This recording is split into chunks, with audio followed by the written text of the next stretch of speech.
দাঁড়িপাল্লা নিয়ে বিজয়ী হন নাই, তারা বিজয়ী হয়েছে ধানের শীষ নিয়ে। আমাদের জামায়াত ইসলামী এবং চরমোনাই তারা আবার নতুন করে আবার একটি এই নির্বাচনকে যে ফেসিবাদ বিরোধী যে ঐক্য তৈরি হয়েছে, যে ঐক্যের মাধ্যমে আমরা ঐক্যবদ্ধ হয়ে যে আমরা একটি প্রশ্ন ঐক্যবদ্ধ হয়েছিলাম যে স্বৈরাচারের প্রথম গঠিত গণতান্ত্রিক সরকার আমরা বাংলাদেশে প্রতিষ্ঠা করব ভোটের মাধ্যমে, সেখানে আমরা দেখলাম যে এখন সেই দলগুলি আবার এই ঐক্য ফাটল ধরার জন্য গভীর চক্রান্তে লিপ্ত হয়েছে। কেউ কেউ বলছেন যে এই যে আমাদের গতকালকে যে আমাদের দেখে রুট ম্যাপ ঘোষণা করা হলো, নির্বাচন কমিশন সরকার যে নির্বাচন কমিশন রুট ম্যাপ সে ঘোষণা করেছে, আমাদের দল থেকে আমাদের সমস্ত জনগণ এই রুট ম্যাপকে তারা স্বাগত জানিয়েছে, অভিনন্দন জানিয়েছে যে আগামী ফেব্রুয়ারি মাসে যে আবার সুষ্ঠু নিরপেক্ষ নির্বাচনের যে 12 ফেব্রুয়ারি যে নির্বাচন হতে যাচ্ছে, সেই নির্বাচনে স্বাগত জানিয়েছে। বাংলাদেশ আবার সুষ্ঠু নিরপেক্ষ নির্বাচন হবে, সেই নির্বাচনে যারা বলছে যে সেটা নাকি তামাশা করা হয়েছে। নির্বাচন কমিশনকে কিছু কিছু ইসলামী দল বলছেন যে তামাশা করা হয়েছে। তাদের এই যে দৃষ্টতা, তামাশা কি ব্যাপার? এই দেশের অন্তর্বর্তীকালীন সরকার এবং নির্বাচন কমিশন, এই যে সকল রাজনৈতিক দল এই ইয়াকে এই রুট ম্যাপকে তারা স্বাগত জানিয়েছে, নির্বাচনকে স্বাগত জানিয়েছে। তো সেখানে কিভাবে সেখানে তামাশা হতে পারে? কারণ তারা গোলা পানিতে মাছ শিকার করার জন্য, নির্বাচনকে বর্জন করার জন্য, পণ্ড করার জন্য গভীর চক্রান্তে লিপ্ত হয়েছে। তারা ফেসিবাদের দূষণ, যারা নির্বাচনকে বানচাল করতে চায় তারা ফেসিবাদের দূষণ প্রেতাত্মা।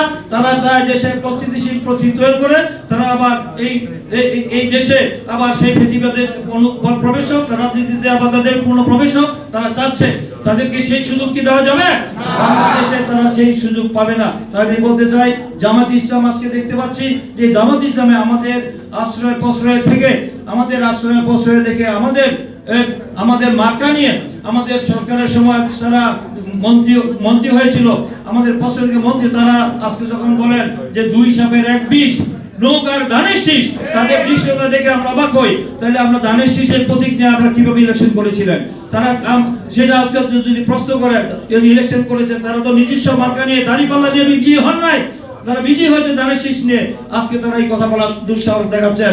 আজকে তারা বলছেন যে পিয়ার ছাড়া নাকি নির্বাচনে তারা যাবেন না, পিয়ার ছাড়া নির্বাচন সংস্কার বিচার দৃশ্যমান হতে হবে।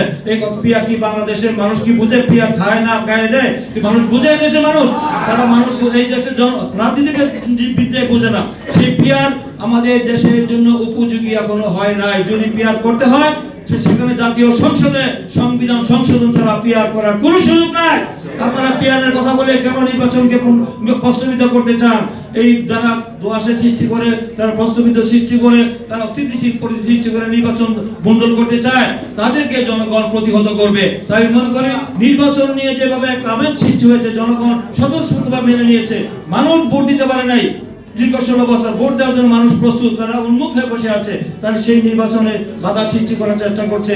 জামাত তারা চাচ্ছে যে তারা পিয়ার, তারা জানে তারা আগামী দিনে তাদের জামানত বাজেয়াপ্ত হবে, একটি আসনও পাবে না। তারা জনবিচ্ছিন্ন, তারা ভোট করতে ভয় পায়। যারা ভোট করতে ভয় পায় তারা এই ধরনের ইস্যু নিয়ে তারা আজকে ইস্যু করে তারা পরিবেশকে তারা গোলাটে করতে যাচ্ছে। তারা বলতে চায় জামাত একটি মুনাফেক, বেঈমান, বিশ্বাসঘাতক তারা দল।